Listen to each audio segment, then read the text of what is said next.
പാതാള ഭാഷകൾ എന്നെ ചുറ്റി, ദുരിതവും തീവ്രവേദനയും എന്നെ ഗ്രസിച്ചിരിക്കുന്നു. സങ്കീർത്തനങ്ങൾ ദൈവത്തോട് പ്രാർത്ഥിക്കുകയാണ്.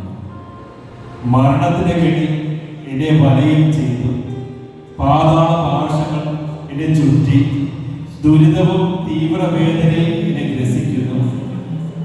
ദൈവമേ, സങ്കീർത്തകനെ പോലെയാണ് ഞങ്ങളുടെ ജീവിതം.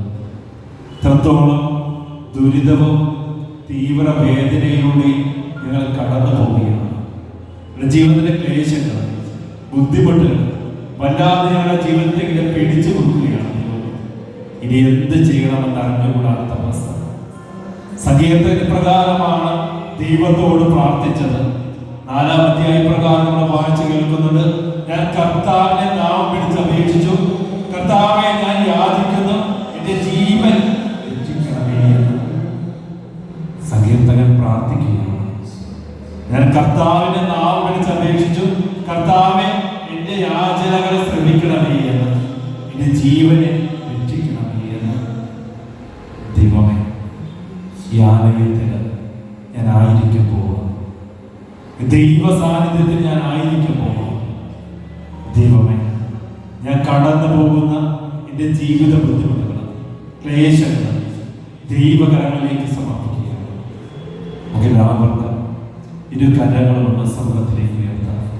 ഈ ദീപികയുടെ നാഥൻ മുമ്പിലേക്ക് ഒന്ന് നീട്ടിപ്പിടിക്കാം. നമ്മുടെ പ്രാർത്ഥന നിയോഗങ്ങളെ ഈ കരങ്ങളിലേക്ക് സമർപ്പിക്കും. ഈശോയ്ക്ക് സമർപ്പിക്കുകയാണ് നമ്മുടെ കാണിച്ചു. ദൈവമേ, ഞാൻ ഉയർത്തിപ്പിടിച്ചിരിക്കുന്ന എൻ്റെ കൈകളിൽ എൻ്റെ പ്രാർത്ഥനാ നിയോഗങ്ങൾ എനിക്ക് സമർപ്പിക്കുവാനായിട്ട് എൻ്റെ ദുരിതവും വേദനകളും ദുഃഖങ്ങളും മാത്രമേ ഉള്ളൂ.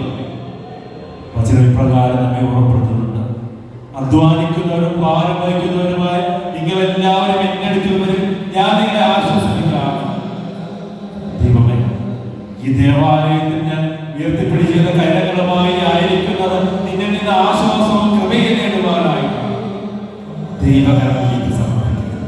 ഏത് പ്രാർത്ഥനാ നിയോഗത്തോടു കൂടിയാണ് നിങ്ങൾ ഈ ദേവാലയത്തിലേക്ക് പ്രാർത്ഥിക്കുവാനായിട്ട് അറിഞ്ഞിരിക്കുന്നത്, ആ പ്രാർത്ഥനാ നിയോഗങ്ങൾ ഇതാ ദൈവകരങ്ങളിലേക്ക് സമർപ്പിച്ചുകൊണ്ട് ആ പ്രാർത്ഥനാ നിയോഗങ്ങളിലേക്ക് ദൈവത്തിന്റെ കൃപ നേടുവാനായിട്ട് നമ്മൾ അത്തരങ്ങൾ നമ്മൾ ശ്രദ്ധിച്ച് പ്രാർത്ഥിക്കാനായിട്ട് പോവുക. എല്ലാവരും ശ്രദ്ധിച്ച്